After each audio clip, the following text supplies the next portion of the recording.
الحمدللہ رب العالمین والصلاة والسلام علی سید الانبیاء والمرسلین اللہم صلی علی سیدنا و مولانا محمد وعلی آلہ وعطرتہ بعدد کل معلوم لک۔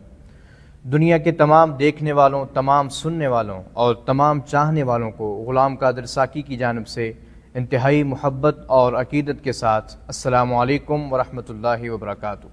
ناظرین اکرام، حاضر خدمت ہیں نئے موضوع اور نئی شخصیات کے ساتھ۔ آج کے اس پروگرام کا موضوع سخن ہے زبان کا استعمال۔ احباب ذی وقار، زبان بڑی قیمتی چیز ہے۔ اسی زبان سے بندہ الجھتا بھی ہے اور اس زبان سے بندہ بچ بھی جاتا ہے۔ اس زبان سے رشتے ٹوٹتے بھی ہیں اور اسی زبان سے رشتے جڑتے بھی ہیں۔ اگر زبان آپ کے کنٹرول میں ہے تو رشتے قائم رہیں گے، اگر زبان آپ کے کنٹرول میں نہیں تو رشتے بھی توڑ ڈالے گی۔ یہی زبان جب کلمہ طیبہ پڑھتی ہے تو انسان کو دائرۂ اسلام میں داخل کر دیتی ہے، لیکن یہی زبان جب کوئی کفری کلمات کہتی ہے تو انسان کو دائرۂ اسلام سے خارج بھی کر دیتی ہے۔ اس لیے سرکار دو عالم صلی اللہ علیہ وسلم نے فرمایا تھا، مجھے تم گارنٹی دو چیزوں کی۔ وہ کون سی دو چیزیں ہیں؟ اپنی زبان کی اور اپنی شرمگاہوں کی تم مجھے گارنٹی دو، میں اللہ کا رسول اور محبوب ہو کر تمہیں جنت کی ضمانت دیتا ہوں۔ لیکن کیا کروں، میرے معاشرے میں ہر شخص تجزیہ نگار ہے، ہر دوسرا شخص تبصرہ نگار ہے۔ آپ کسی محفل میں بیٹھے ہیں تو شاید ہی کوئی بندہ آپ کو بات کرنے کا موقع فراہم کرے۔ اگر آپ اپنی بات کر بھی دیں گے تو آپ کی بات سننے والوں میں سے کوئی ایک ایسا شخص بیٹھا ہوگا جو آپ کی بات کے متصل بعد آپ کی اس بات کا رد کرنے کے لیے تیار ہوگا۔ یہاں تک معاملات پہنچ چکے ہیں کہ ابا جی بیٹا جی سے جگڑ رہے ہیں۔ باپ کہہ رہا ہے جو میں کہہ رہا ہوں وہ ٹھیک ہے، لیکن آگے سے بیٹا کہہ رہا ہے باپ اپنے باپ سے کہ جو میں کہہ رہا ہوں وہ ٹھیک ہے۔ اس لیے سرکار دو عالم صلی اللہ علیہ وسلم نے نصیحت فرمائی اپنے امت کو، مومنوں کو۔ بخاری شریف کی حدیث ہے، من کان یؤمن باللہ والیوم الاخر فلیقل خیرا او لا یصم۔ فرمایا جو اللہ پر اور آخرت پر ایمان رکھتے ہیں یا تو وہ خاموش رہیں یا اچھی بات کریں، اور ساتھ ہی فرمایا خاموش رہنے سے بہتر ہے کہ وہ ذکر و اذکار کرے، درود شریف کی کثرت کرے۔ کس شخص کو بولنے کی اجازت ہے؟ وہ دن بولے رات بولے، صرف ایک ہی صورت میں اس شخص کو اجازت ہے کہ جب بھی وہ بولے یا تو وہ دین کی بات کرے، اسلام کی بات کرے، بھلائی کی بات کرے اور برائی سے روکے، اس شخص کو اجازت ہے۔ لیکن ہمارے معاشرے میں کیا ہو رہا ہے؟ ہر وقت لا یعنی باتیں جن کی کوئی وقت نہیں ہے، سارا دن اسی پہ بحث کرتے رہنا۔ ناظرین اکرام، یہ کہاں کی عقل مندی ہے؟ ایک صحابی رسول صلی اللہ علیہ وسلم نے کہا، یا رسول اللہ صلی اللہ علیہ وسلم، آپ ہر وقت کیوں پریشان رہتے ہیں، کیوں غم زدہ رہتے ہیں اپنی امت کو لے کر؟ کیا ہو جائے گا آپ کی امت کو؟ تو سرکار دو عالم صلی اللہ علیہ وسلم نے فرمایا کہ مجھے صرف آپ کے وجود کے اندر جو یہ زبان ہے، گوشت کا جو لوتھڑا ہے، مجھے اس چیز سے بڑا ڈر لگتا ہے۔ اس زبان سے بڑا انتشار پھیلے گا، اسی زبان سے محبت بھی پھیلے گی اور اسی زبان سے انتشار بھی پھیلے گا۔ ناظرین کرام، دیکھیں تو صحیح یہ کتنا حساس معاملہ ہے، لیکن ہم اس کو اتنا سیریس نہیں لیتے۔ اسی موضوع پر گفتگو کرنے کے لیے آج ہمارے سیٹ پر موجود ہیں مصنف کتب کثیرہ حضرت علامہ مفتی غلام حسن قادری صاحب۔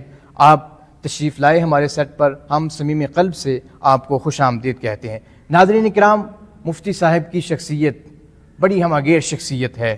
آپ الحمدللہ تعالی 100 سے بھی زائد کتابوں کے مصنف ہیں، خوبصورت بولتے ہیں اور بولنے کے ساتھ ساتھ انتہائی خوبصورت لکھتے بھی ہیں۔ اور انہی کے ساتھ تشریف فرما ہیں حضرت علامہ صاحبزادہ ابو بکر نقشبندی قصوری صاحب۔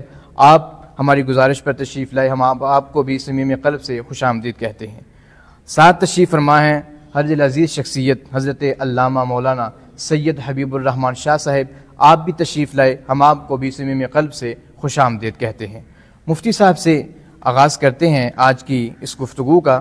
قبلہ مفتی صاحب، آج کے اس معاشرے میں جو زبان کا بے جا استعمال ہے، اس کی تباہ کاریاں اور نقصانات آپ کیا دیکھ رہے ہیں کہ آنے والے وقت میں اگر یہی صورتحال قائم رہی جو موجودہ صورتحال ہے تو آپ اس کے نقصانات اور اس کے اثرات پوری زندگی پر جو نوجوانوں کی زندگی ہے اس پر آپ کیا اثرات اس کے دیکھ رہے ہیں اور کیا نقصانات آپ دیکھ رہے ہیں؟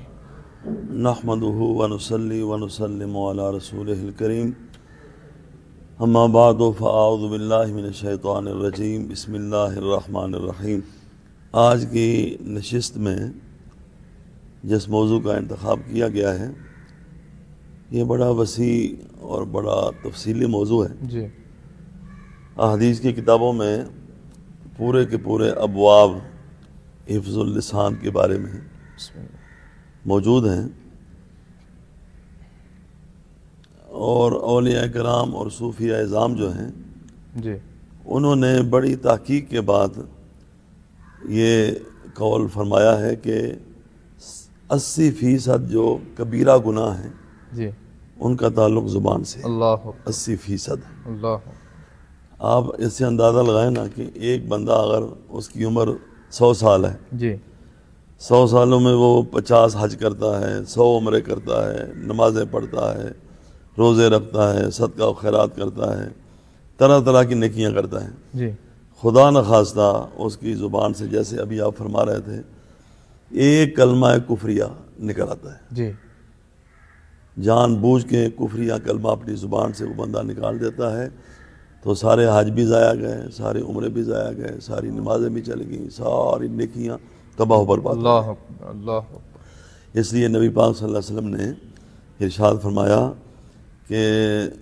من حسن اسلام المرء ترکہ ما لا یعنی ہے، سبحان، کہ بندے کے اسلام کی خوبیوں میں سے یہ ہے کہ ہر بے فائدہ، فضول، بیکار اور جس میں کسی کا کوئی نفع نہیں ہے ہر اس کام کو چھوڑ دیا جائے اور ہر اس بات کو چھوڑ دیا جائے۔ بالکل ٹھیک۔ آپ تصوف کی کتابیں پڑھیں تو ان کا جو مرکزی نقطہ ہے نا ان کی تعلیمات کا، بزرگان دین کی تعلیمات کا، وہ رزق حلال ہے اور صدق مقال ہے، جی، کہ حلال کمائی کرنا اور سچ بولنا اپنی زبان سے، اس کے اتنے فوائد ہیں کہ جن کو بیان کرنا اس ایک نشست کے اندر ممکن نہیں ہے۔ جی، آپ نے جو کہ اس کی تباہ کاریوں کا سوال کیا ہے، ایک طویل حدیث ہے، میں چاہتا ہوں کہ وہ پوری حدیث ترجمے کے ساتھ سن لی جائے۔ جی، اس کے آخر میں ہمارا موضوع خود نبی پاک صلی اللہ علیہ وسلم کی زبان اقدس سے بڑی وضاحت کے ساتھ بیان ہوا بسم ہے۔ اللہ، بسم اللہ، ارشاد۔ یہ حدیث جامع ترمذی میں ہے، مشکاۃ شریف میں ہے، ابن ماجہ میں ہے۔ حضرت معاذ رضی اللہ تعالیٰ عنہ اس حدیث کے راوی ہیں۔ جی، یہ کہتے ہیں کہ میں نے حضور پاک صلی اللہ علیہ وسلم کی بارگاہ میں عرض کی کہ یا رسول اللہ اخبرنی بعمل یدخلنی الجنۃ ویباعدنی عن النار، جی، کہ مجھے آپ کو ایسا عمل بتائیں کہ جس کے کرنے سے میں جنت میں داخل ہو جاؤں اور جہنم سے دور کر دیا جاؤں۔ تو نبی پاک علیہ السلام نے فرمایا لقد سألت عن شیء عظیم، کہ تو نے بہت بڑا سوال کیا ہے۔ اللہ اکبر۔ اب یہ بہت بڑا سوال جس کو حضور فرما رہے ہیں، اس کا مطلب یہ ہے کہ میری امت کو اس سوال کا جواب پورے غور سے سننا چاہیے، کیونکہ جب ساری دنیا کی بات آتی ہے تو اللہ خود قرآن میں فرماتا ہے کہ متاع الدنیا قلیل، ساری دنیا بہت تھوڑی ہے۔ جی، تو اتنی بڑی دنیا جس اللہ کی نگاہ میں بہت تھوڑی ہے، تو جس کو حضور پاک عظیم فرما رہے ہیں وہ کتنی بڑی بات ہوگی۔ سبحان اللہ۔ فرمایا بات تو بہت بڑی ہے اور سوال تو نے بہت بڑا کیا ہے، وَإِنَّهُ لَيَسِيرٌ عَلَىٰ مَا يَسَّرَهُ اللَّهُ تعالیٰ، لیکن یہ آسان ہے اس بندے کے لیے جس کو اللہ تعالیٰ آسانی عطا فرما دے، بے شک، یعنی جس کے لیے اللہ پاک آسان کر دے۔ جیسے نماز پڑھنا کئی لوگوں کے لیے بڑا مشکل ہوتا ہے، وَإِنَّهَا لَكَبِيرَةٌ إِلَّا عَلَى الْخَاشِعِينَ، نماز بہت بھاری ہے لیکن ان لوگوں پر جو اللہ سے ڈرنے والے لوگ ہیں۔ جی، اسی طرح بعض نیک کام ایسے ہوتے ہیں کہ جو نیکی کرنے والے ہوتے ہیں وہ چونکہ ان کے عادی ہوتے ہیں، ان کے لیے کوئی مشکل نہیں ہوتا، اور جنہوں نے کبھی نیکی نہیں کی ان کے لیے چھوٹا سا نیکی کا کام کرنا جو ہے وہ بھی بڑا مشکل ہوتا ہے۔ تو حضور پاک نے اس سوال کا جواب یہ ارشاد فرمایا کہ تعبد اللہ، تو اللہ کی عبادت کر، ولا تشرک بہ شیئا، اللہ کے ساتھ کسی کو شریک نہ ٹھہرا، وتقیم الصلاۃ، نماز قائم کر، وتؤتی الزکوٰۃ، زکوٰۃ ادا کرتا رہے، وتصوم رمضان، رمضان کے روزے رکھے، وتحج البیت، اور بیت اللہ شریف کا حج کرے۔ جی، یہ تو اس کے سوال کا جواب تھا نا۔ جی، اب جو سخی لوگ ہوتے ہیں نا، وہ جتنا مانگا جائے نا اتنا دے کر ان کا جی نہیں بھرتا، وہ چاہتے اتنا تو اس نے مانگا ہے تو میں کچھ اپنی طرف سے اور کیوں نہ عطا کروں۔ تو حضور کا دربار تو وہ ہے کہ جہاں پہ کوئی قطرہ مانگے تو آپ سمندر عطا فرما دیتے ہیں، کوئی ذرہ مانگے تو آپ گوہر عطا فرما دیتے ہیں. جیسا کہ اعلیٰ حضرت امام اہل سنت نے فرمایا کہ میرے کریم سے گر قطرہ کسی نے مانگا، دریا بہا دیے ہیں، دربے بہا دیے ہیں. حضرت ربیہ نے یہ کہا تھا، یا اللہ، یا رسول اللہ، مجھے جنت میں آپ کی رفاقت چاہیے. تو میں جو تو نے مانگا وہ تجھے مل گیا، اس کے علاوہ اور بھی کچھ مانگنا ہے تو مانگ لو. سبحان اللہ. تو سرکار کا دربار تو ایسا ہے کہ جہاں پہ تنگ دامانی کی شکایت رہتی ہے اور بندہ کہتا ہے کہ جھولی ہماری تنگ ہے، تیرے یہاں کمی نہیں. آپ نے فرمایا کہ حل ادلک علی ابواب الخیر، کہ اے معاذ میں تمہیں خیر کے دروازے نہ بتاؤں؟ اللہ اکبر، سبحان اللہ. قلت بلا یا رسول اللہ، میں نے کہا اللہ کے رسول ضرور ارشاد فرمائے.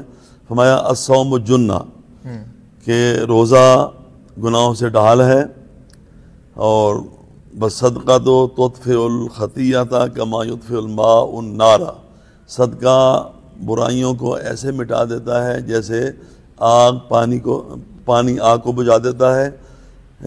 وصلاۃ الرجل فی جوف اللیل، اور بندے کا رات کی تنہائیوں میں نماز پڑھنا یہ خیر کا بہت بڑا دروازہ ہے.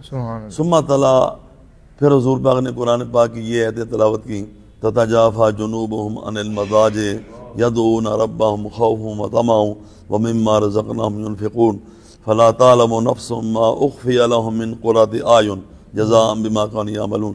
یہ جو اللہ کے بندے ہیں وہ رات کو ان کے پہلو بستروں سے جدا رہتے ہیں، وہ اللہ کی عبادت کرتے ہیں، کچھ شوق میں کرتے ہیں، کچھ جنت کے لالچ میں کرتے ہیں، اور اللہ نے ان کے لیے ایسی نعمتیں تیار کر رکھی ہیں کہ جن کے بارے میں کوئی جانتا نہیں ہے. اور حضور پاک نے فرمایا ما لا عین رأت ولا اذن سمعت، ایسی نعمتیں کہ کسی آنکھ نے دیکھی نہیں ہوگی، کسی کان نے سنی نہیں ہوگی. تو حضور پاک نے اس کے بعد ارشاد فرمایا الا ادلک علی راس الامر، کہ میں تمہیں بتاؤں کہ دین کی بنیاد کیا ہے؟ قلت بلا یا رسول اللہ، میں نے کہا اللہ کے رسول آپ ارشاد فرمائیں دین کی بنیاد کیا ہے؟ تو آپ نے فرمایا راس الامر الاسلام، کہ دین کی بنیاد اسلام ہے. و ذروت و سنامہ، اور دین کی شان و شوکت جو ہے وہ جہاد سے ہے. وعمودہ الصلاۃ، اور دین کا ستون جو ہے وہ نماز ہے. جی. اب یہاں تک بھی حضور پاک نے یعنی ارشاد فرما کر آگے مزید دریائے کرم جو ہے وہ بڑھتا گیا، اور آپ نے فرمایا کہ الا اخبرک، میں تمہیں بتاؤں بے ملا کے ذالک کلہ، جیسے پنجابی میں کہتے ہیں نا 100 ہاتھ رسا تے سرے تے گنڈ، کہ میں تمہیں ایک ایسی بات بتا دیتا ہوں جو ہر یعنی خیر کی اصل ہے، اور ہر نیکی سے بڑی نیکی ہے، اور جس کے بغیر چارہ نہیں ہے. یا رسول اللہ وہ کیا ہے؟ تو حضور پاک نے فاخذ بلسانہ، اپنی زبان کو پکڑ لیا اور فرمایا کف علیک ھذا، کہ اس کی حفاظت کر، اس کو سنبھال کے رکھ. تو میں نے عرض کی یا رسول اللہ انا لمؤاخذون بما نتکلم بہ، کیا زبان سے ہم جو باتیں کرتے ہیں اس پر بھی ہمارا مواخذہ ہوگا؟ تو نبی پاک نے فرمایا ثقلت کا امو کا یا معاذ، اے معاذ تیری ماں تجھے روئے. یہ پیار والا جملہ ہے. جیسے ہم اپنے بہت بڑے زیادہ پیارے کو سمجھانے کے لیے کہتے ہیں نا، ارے نادان نہیں بنتے، پاگل نہیں بنتے، بات اصل میں یہ ہے. تو فرمایا تیری ماں تجھے روئے. حل یکب الناس فی النار علی وجوہہم او علی مناخرہم الا حصائد السنتہم، یہ ہمارا موضوع ہے. فرمایا جہنم کے اندر منہ کے بل یا فرمایا نتنوں کے بل لوگوں کو کیوں کرایا جائے گا؟ الا حصائد السنتہم، اپنی زبان کی بک بک کی وجہ سے. اللہ اکبر. زبان سے فضول بولنا، زبان سے ایسے کلمات ادا کرنا جس سے کوئی فائدہ نہیں ہوتا کسی کو. آج کل آپ دیکھتے ہیں کہ یہ موبائل جو ہے اس کی وجہ سے اور دیگر کچھ ایسے ہماری اس دور کی مجبوریاں بن گئی ہیں کہ یعنی خواہ مخواہ جھوٹ بول دیتے ہیں. نہ کوئی فائدہ ہوتا ہے، نہ اگلے کو فائدہ ہوتا ہے، بلکہ دونوں کا نقصان ہی ہوتا ہے. اخری نقصان دونوں کا ہوتا ہی ہے، لیکن دنیا میں کوئی فائدہ نہیں ہوتا. مثلا ایک بندہ اگر کہیں سے آ رہا ہے، آپ نے کوئی آپ کا مہمان ہے، آپ نے اس کو بلایا ہے، ابھی وہ شدر نہیں پہنچا، آپ فون کرتے ہیں ہاں جی کہاں پہنچے ہو؟ وہ کہتا ہے جی یہ اکبر چوک پہنچ گیا ہوں، رش کی وجہ سے میں ذرا دیر ہو گئی مجھے. بالکل ایسے. بھائی تو سیدھی بات کر کہ میں ابھی یعنی شترے پہنچا ہوں یا فلاں جگہ پہ پہنچا ہوں. تو حضور پاک صلی اللہ علیہ وسلم کی زبان اقدس سے یہ جملہ جو نکلا نا کہ لوگوں کو جہنم میں داخل نہیں کیا جائے گا بلکہ ان کو دھکا دے کر منہ کے بل گرایا جائے گا اور نتنوں کے بل ان کو جہنم کے اندر پھینک دیا جائے گا. یہ موضوع کی بہت واضح طور پر نشاندہی یہ جملہ کرتا ہے.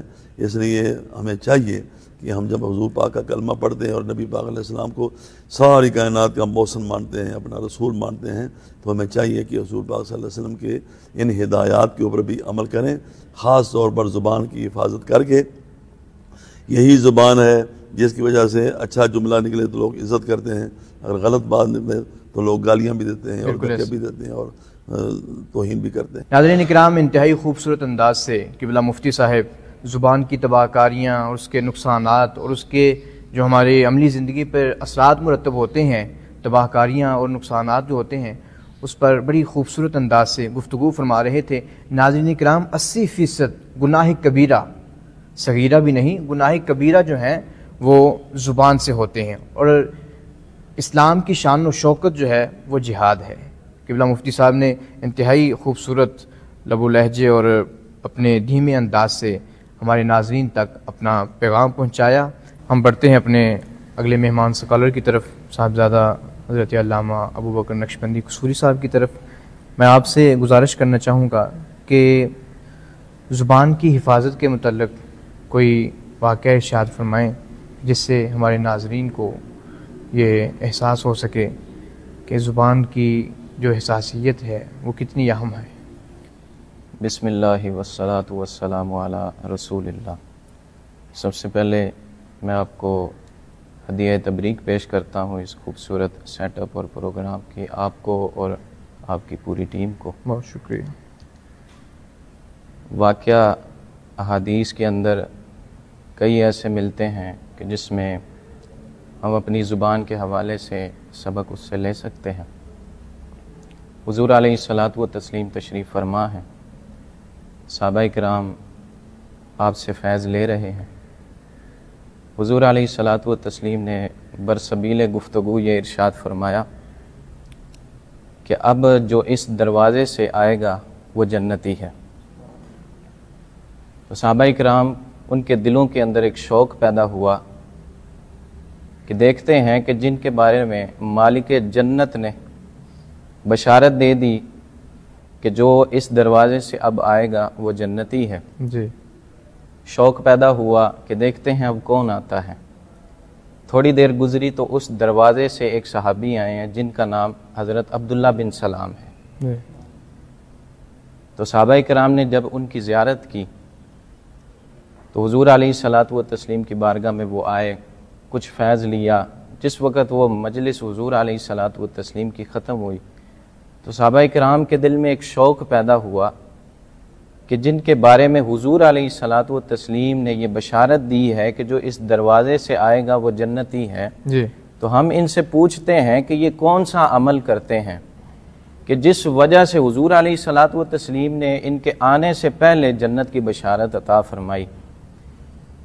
تو وہ صحابہ کرام ان صحابی کے پیچھے پوچھنے کے لیے چل دیے کہ پوچھیں ہم کہ آپ کون سا عمل کرتے ہیں. صحابہ کرام نے ان سے سوال کیا، اے عبداللہ بن سلام بتائیے کہ آپ کون سا عمل کرتے ہیں کہ حضور علیہ الصلاۃ والتسلیم نے آپ کے آنے سے پہلے ہمیں یہ بشارت دی ہے کہ جو آئے گا وہ جنتی ہے، تو اس کے بعد آپ آئے ہیں. تو انہوں نے یہ فرمایا کہ میں اپنے آپ کو تو اس قابل نہیں سمجھتا، مگر مجھے لگتا ہے کہ میرے اندر دو خوبیاں ایسی ہیں کہ جن کو میں نے اپنایا ہوا ہے، یہ اعمال ہیں کہ جس وجہ سے مجھے لگتا ہے کہ حضور علیہ الصلاۃ والتسلیم نے جنت کی بشارت دی ہے. وہ دو عمل کیا تھے؟ وہ ایک عمل یہ کہ انہوں نے فرمایا کہ میرے دل کے اندر کسی کے بارے میں کوئی بغض، کوئی حسد، کوئی کینہ نہیں ہے. اور دوسرا جو انہوں نے فرمایا جو آج کے ہمارے اس موضوع کے ریلیٹڈ ہے، جی، وہ انہوں نے فرمایا کہ میں نے کبھی بھی لا یعنی گفتگو نہیں کی، فضول زبان کا استعمال نہیں کیا، ٹھیک، جس وجہ سے مجھے لگتا ہے کہ حضور علیہ الصلوۃ والتسلیم نے جنت کی بشارت دی. اور کتابوں کے اندر ایک واقعہ یہ بھی ملتا ہے کہ ایک بادشاہ تھا، اس کے بیٹے نے کسی عالم دین سے یہ حدیث سنی کہ حضور علیہ الصلوۃ والتسلیم نے ارشاد فرمایا من صمت نجا، کہ جو خاموش رہا اس نے نجات پا لی. جب اس نوجوان نے یہ حدیث سنی تو اس کے بعد اس نے خاموشی ایسی اختیار کر لی کہ اس نے بولنا چھوڑ دیا. اب بادشاہ پریشان ہے کہ یہ اچھا بھلا بولتا تھا تو ایک دم خاموش ہو گیا. کچھ عرصہ گزرا، اس نے حکماء کو، اطباء کو بلایا اپنے دربار میں اس کے علاج کے لیے کہ اس کا علاج کرو کہ یہ بول کیوں نہیں رہا. سب سے نفی کا جواب ملتا ہے کہ سب نے ہار مان لی کہ ہم اس کا علاج نہیں کر سکتے، ہمیں سمجھ میں نہیں آ رہا ہے اس کو کون سا مرض لاحق ہو گیا ہے. تو پھر کچھ وقت گزرا، اس بادشاہ نے ماہر نفسیات میں سے ایک شخص کو بلایا. اس نے کہا کہ اس کو جنگل میں لے جایا جائے، مجھے لگتا ہے کہ اس کا دماغ جو ہے نا وہ خشک ہو گیا ہے، جنگل میں لے جایا جائے، شکار کیا جائے، اور پھر جو ہے ہو سکتا ہے کہ اس کے دماغ کی جو خشکی ہے وہ دور ہو سکتا ہے یہ بولنا شروع ہو جائے.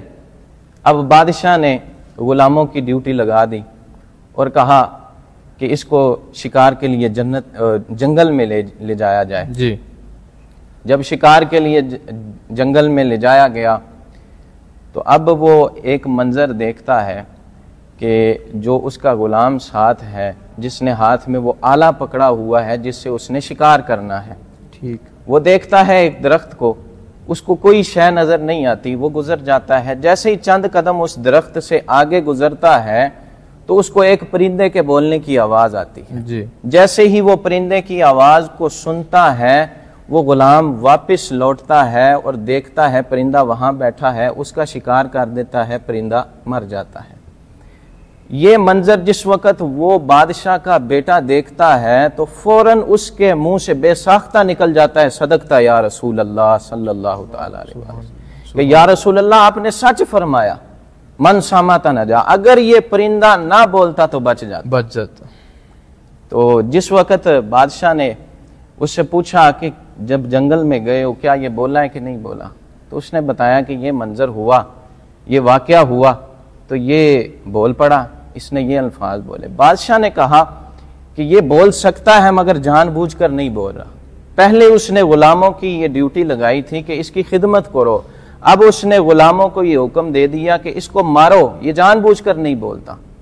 جیسے جیسے اس کو وہ غلام بادشاہ کے بیٹے کو مارتے ہیں اس کی صدا یہی بلند ہو رہی ہے، صدقتا یا رسول اللہ، یا رسول اللہ آپ نے سچ فرمایا. پرندہ بولا تو وہ بھی مر گیا، تو میں بولا تو مجھے بھی آج مارا جا رہا ہے. تو یہ خاموش رہنے کے کئی ایسے واقعات ہمیں ملتے ہیں جس سے ہم یہ سبق حاصل کر سکتے ہیں کہ اگر ہم خاموشی اختیار کریں، زبان کا اگر صحیح استعمال کریں. حضور علیہ الصلوۃ والتسلیم نے ارشاد فرمایا من کان یؤمن باللہ والیوم الآخر فلیقل خیرا او لیصمت، کہ جس کو اللہ اور قیامت والے دن پر ایمان ہے اس کو چاہیے یا تو وہ بولے تو اچھا بولے ورنہ خاموش رہے. تو یہ ہماری زبان کا استعمال ہے، ان واقعات سے ہمیں ملتا ہے، احادیث سے ملتا ہے. اللہ تعالی ہمیں زبان کے صحیح استعمال کی توفیق عطا فرمائے. ناظرین کرام، جب بھی بولیں صحیح بولیں ورنہ خاموشی اختیار کریں. انتہائی خوبصورت انداز سے قبلہ صاحبزادہ صاحب ہمیں سبق آموز جو واقعات ہیں زبان کے متعلق وہ ارشاد فرما رہے تھے.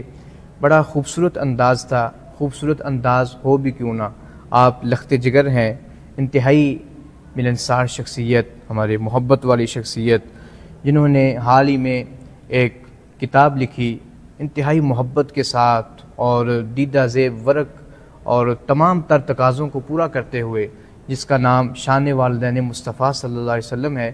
اس کے لکھنے کی بدولت سے آپ کو علمی حلقوں میں الحمدللہ تعالی بڑی عزت اور قدر کی نگاہ سے دیکھا جاتا ہے. میری مراد ہیں حضرت علامہ قبلہ قاری غلام رسول قصوری صاحب. قبلہ قصوری صاحب ان کے لخت جگر ہیں. میں دعا کرتا ہوں خلاق کائنات ان کے علم و عمل میں مزید برکات فرمائے. ناظرین کرام، ہم بڑھتے ہیں اپنے اگلے مہمان اسکالر کی طرف. جناب سید حبیب الرحمن شاہ صاحب ہمارے ساتھ اس وقت سیٹ پر موجود ہیں. شاہ صاحب، میں آپ سے یہ پوچھنا چاہتا ہوں کہ آپ سے پہلے جو گفتگو ہوئی وہ زبان کی تباہ کاریوں کے اثرات اور نقصانات پہ، تو آپ یہ بتائیں کہ زبان کی خوبیاں اور فوائد کیا ہیں، اس کے متعلق ذرا ہمارے ناظرین تک اپنا پیغام ڈلیور کریں، تاکہ ہمارے ناظرین کو جہاں یہ پتہ چل چکا ہے کہ زبان کی تباہ کاریاں کیا ہیں، ان کو یہ بھی سمجھ چل جائے کہ زبان کے فوائد اور خوبیاں بھی بہت سے ہیں۔ جی، اعوذ باللہ من الشیطان الرجیم، بسم اللہ الرحمن الرحیم۔ جی صاحبزادہ صاحب، اس موضوع پر ماشاءاللہ تفصیلاً گفتگو قبلہ مفتی صاحب اور حضرت صاحب نے فرمائی ہے۔ بسم اللہ۔ میں بھی چند کلمات زبان کے استعمال کے حوالہ سے گوش گزار کرنے کی کوشش کروں گا۔ اللہ رب العزت نے جہاں پہ انسان کو ہر نعمت سے نوازا، ان تمام نعمتوں میں سے ایک عظیم نعمت اللہ رب العزت کی عطا کردہ یہ زبان ہے، جی، جس میں اللہ رب العزت نے تکلم کی یہ قوت بخشی ہے انسان کو، اور اسی تکلم کی قوت کی وجہ سے اللہ رب العزت نے اس انسان کو تمام حیوانات پر فوقیت اور مرتبہ عطا فرمایا۔ بالکل ٹھیک۔ یہ قوت گویائی ایسی اللہ رب العزت کی نعمت ہے کہ اس کی وجہ سے انسان کی شخصیت کو بھانپا جا سکتا ہے، ٹھیک، انسان کی اخلاقیات اور اس کے جو معاملات ہیں اس کو دیکھا جا سکتا ہے کہ یہ کس شخصیت کا مالک ہے۔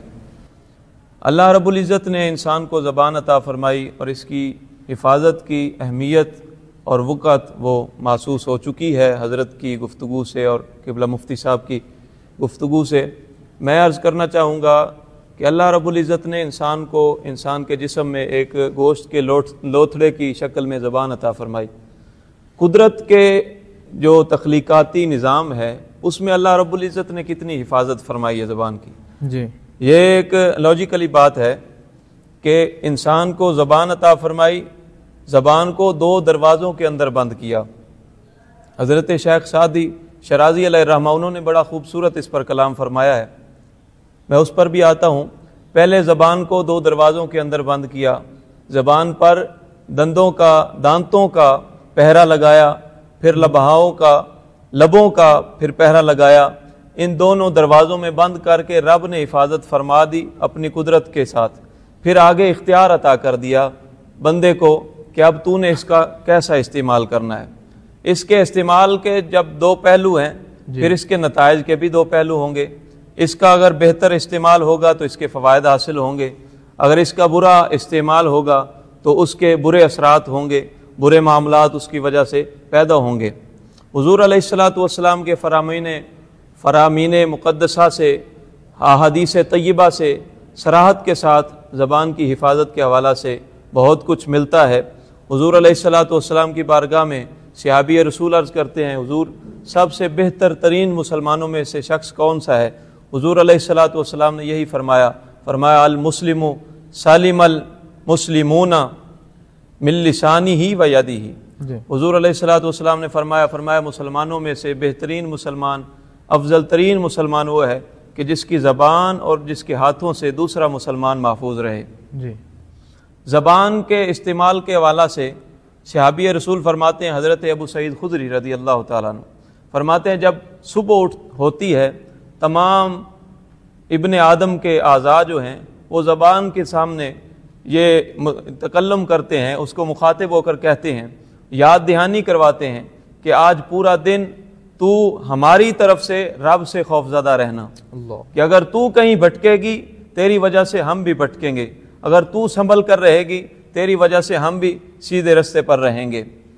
اس کے جب زبان سے حق بولتا ہے تو پھر مقام رب یہ عطا کرتا ہے کہ حضور فرماتے ہیں میرے عمر کی زبان پر حق بولتا ہے۔ اللہ اکبر۔ جب زبان بہترین تکلم کرتا ہے، جب زبان سے انسان بہترین گفتگو کرتا ہے، لوگوں میں نمایاں شخصیت سے پہچانا جاتا ہے۔ اگر دوسرے پہلو کو دیکھیں، جب زبان خرافات بکتی ہے، کفر میں تو پہلے سے وہ گھرے ہوئے تھے، لیکن جب خرافات بکی تو رب نے ان کی مذمت میں پوری سورہ لہب نازل فرمایا تبت یدا ابی لہب و تب۔ رب نے ہر جگہ پر قرآن سنت سے ہمیں یہ رشد و ہدایت اور یہ سارے معاملات نظر آتے ہیں، ملتے ہیں۔ صوفیاء کا طریق بھی یہی رہا تھوڑا بولنا، تھوڑا کھانا، تھوڑا سونا، یہ صوفیاء کا طریق رہا۔ اور شیخ سعدی شرازی علیہ الرحمہ انہوں نے بہترین فرمایا، انہوں نے فرمایا کہ عقل مند کی زبان جو ہے وہ کسی ہنر کی کنجی سے کم نہیں۔ فرمایا کسی کو کیا پتا کہ ان دروازوں کے اندر جو ہے وہ سوت بیچنے والا ہے یا ہیرے اور جواہرات بیچنے والا ہے۔ اللہ رب العزت نے یہ زبان عطا کی، اسی کی وجہ سے محبتیں بانٹی جاتی ہیں، اسی سے ہی نفرتیں بھی پھیلتی ہیں۔ اگر زبان کا استعمال اچھا رہا، زبان کا بول چال محبت بانٹتے ہوئے میٹھے بول زبان سے نکلیں تو ٹوٹے ہوئے رشتے بھی اسی زبان سے جڑتے ہم نے دیکھے۔ اگر اسی زبان سے برے تکلم جو ہمارے معاشرے کا کثرت کے ساتھ شعار بن چکا ہے کہ ہر جگہ پہ ایک دوسرے کی بدخوئی اور چغل خوری اور غیبت کی جا رہی ہے، اگر اس کے بدلے ہر جگہ پر انسان محبت کے پھول بانٹے، محبت کے پھول نچھاور کرے تو یہ زمانہ ملتا ہوا نظر آتا ہے۔ یہ زمانہ کھیلتا ہوا اور ہنستا ہوا ہر طرف مسکراہٹیں نظر آئیں گی۔ اور ناظرین کو پیغام یہی ہے کہ جب بھی اس زبان کا استعمال کریں، اور کم زبان کا استعمال انسان کے وقار کا باعث بنتا ہے۔ بے شک ہمارے جو اساتذہ ہیں، ہمارے جو اسلاف ہیں، ان کو ہم نے یہی دیکھا ہے، جو کم بولتے ہیں ان کا وقار اتنا ہی بلند رہتا ہے۔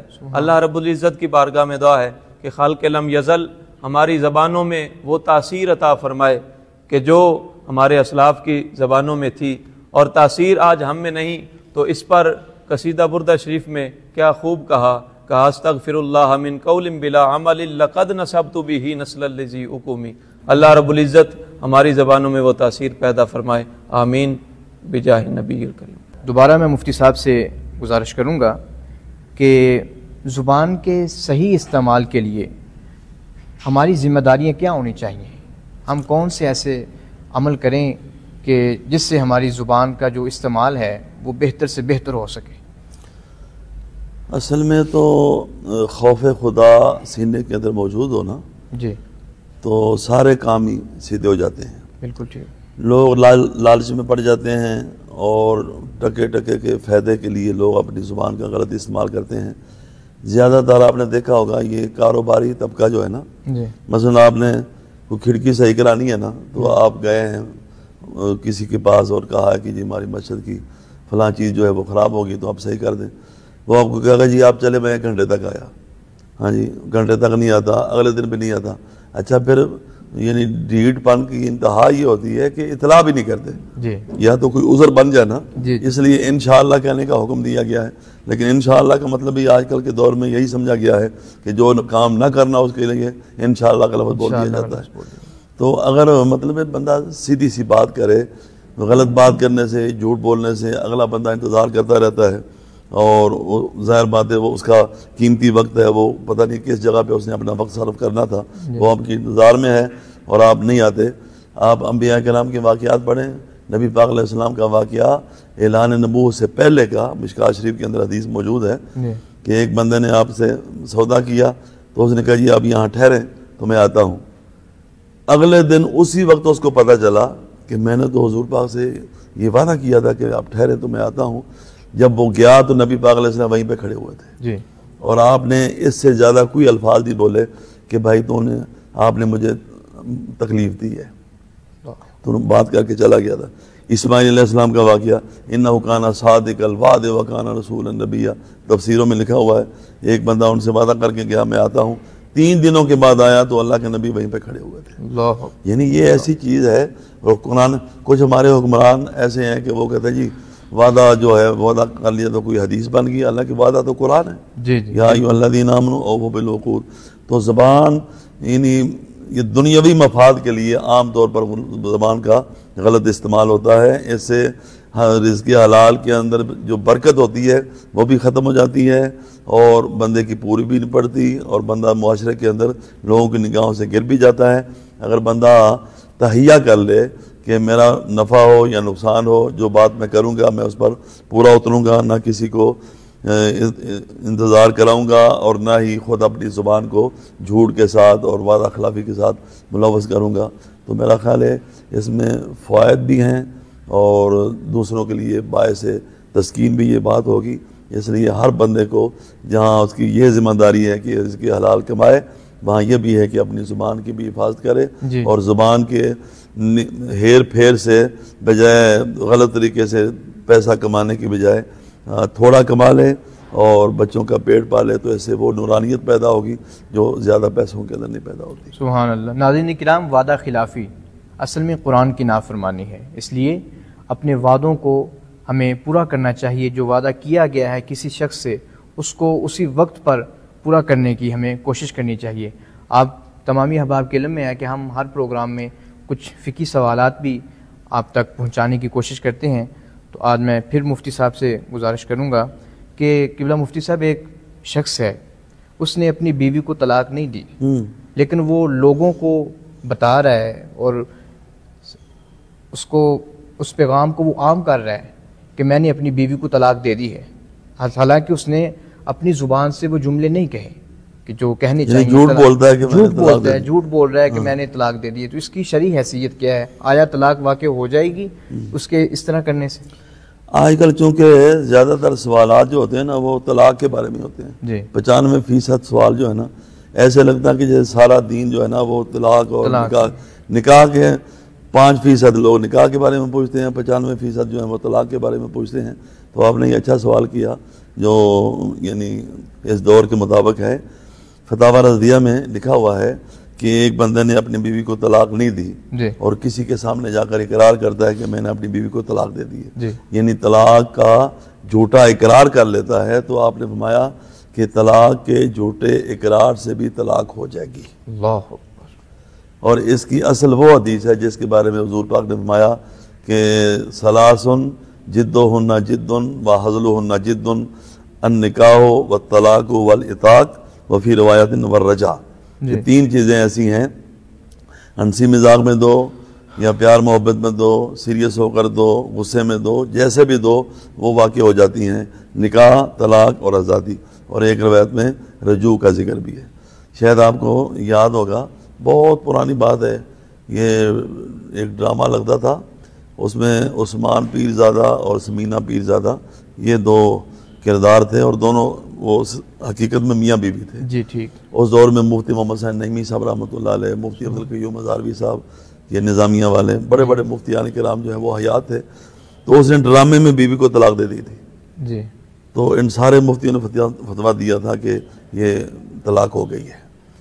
تو طلاق اور نکاح جو ہے نا اس کے بارے میں سوچ سمجھ کر زبان سے بولنا چاہیے۔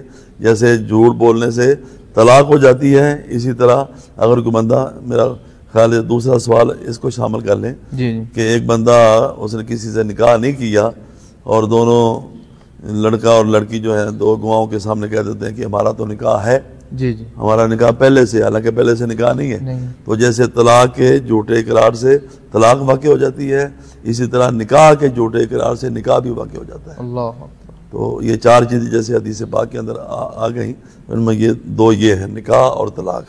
لہذا کبھی بھی کئی لوگ جو ہیں وہ یہ نوجوان لڑکے لڑکیاں جو یونیورسٹی میں پڑھتے ہیں اور کالجوں میں پڑھتے ہیں، ایسے ہی آمنے سامنے ایک دوسرے کے سامنے کہہ دیتے ہیں کہ ہمارا تو نکاح ہے۔ اس سے پوچھا جائے ہاں جی ہمارا نکاح ہے، تو وہ نکاح ہو جائے گا۔ آگے اس کے والدین اگر نکاح کرنا چاہیں اس لڑکی کا، تو جب تک وہ پہلا بندہ طلاق نہیں دے گا نکاح آگے نہیں ہو سکے گا۔ لہذا یہ الفاظ جو ہیں نکاح اور طلاق کے، یہ نکاح والوں کو طلاق کا لفظ سوچ سمجھ کے بولنا چاہیے، اور جو میاں بیوی نہیں ہیں ان کو نکاح کا لفظ بڑی سوچ سمجھ کے بولنا چاہیے۔ اگر 2 گواہوں کے سامنے یہ الفاظ بول دیے گئے نکاح کے، تو نکاح پکا ہو جائے گا، اور طلاق کے لیے تو گواہوں میں بھی کوئی ضرورت نہیں ہے، گواہ نہ بھی ہوں تو طلاق واقع ہو جائے گی۔ سبحان اللہ۔ ناظرین کرام، آپ نے سنا کہ زبان کا بے دریغ استعمال کتنے نقصانات آپ کو اٹھانا پڑتے ہیں۔ اسی لیے ہمارے جو بزرگ علماء اور صوفیاء ہیں ان کا یہ قول ہے کہ پہلے تولیں پھر بولیں، بولنے سے پہلے آپ کو بھرپور سوچنا چاہیے۔ ابھی قبلہ مفتی صاحب جیسے فرما رہے تھے کہ جھوٹے اقرار سے اس کا طلاق دینے کا کوئی ذہن نہیں ہے، لیکن وہ ویسے ایسے مذاق جھوٹ بول رہا ہے، اس سے بھی طلاق واقع ہو جائے گی۔ ناظرین کرام، آج کے پروگرام کا وقت ختم ہوا چاہتا ہے، انشاءاللہ ملاقات ہوگی نیکسٹ پروگرام میں۔ اور ہمیں جوائن کیا ہے آج ہدیہ نعت پیش کرنے کے لیے حضرت علامہ محسن حسن نقشبندی صاحب نے، وہ ہمیں جوائن کر رہے ہیں، تو ہم چاہتے ہیں کہ آپ اپنے منتخب شدہ کلام سے ہدیہ نعت پیش فرمائیں۔ میری الفت مدینے سے یوں ہی نہیں، میرے آقا کا روضہ مدینے میں ہے۔ میری الفت مدینے سے یوں ہی نہیں، میرے آقا کا روضہ مدینے میں ہے۔ میرے آقا کا روضہ مدینے میں ہے۔ میں مدینے کی جانب نہ کیسے کھنچوں، میں مدینے کی جانب نہ کیسے کھنچوں، میرا دین اور دنیا مدینے میں ہے۔ میرے آقا کا روضہ مدینے میں ہے۔ اور عرش اعظم سے جس کی بڑی شان ہے، روضہ مصطفیٰ جس کی پہچان ہے، روضہ مصطفیٰ جس کی پہچان ہے، جس کا ہم پلہ کوئی محلہ نہیں، جس کا ہم پلہ کوئی محلہ نہیں، ایک ایسا محلہ مدینے میں ہے، کیونکہ میرے آقا کا روضہ مدینے میں ہے۔ اور سرور دو جہاں سے دعا ہے میری، ہاں بدو چشم تر التجا ہے میری، ہاں بدو چشم تر التجا ہے میری،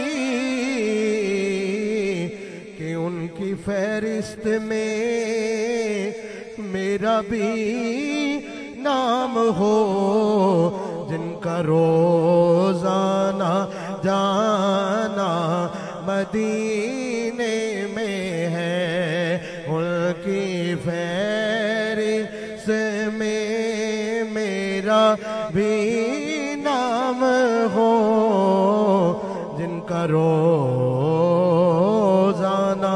جانا مدینے میں ہے، کیونکہ میرے آقا کا روضہ مدینے میں ہے۔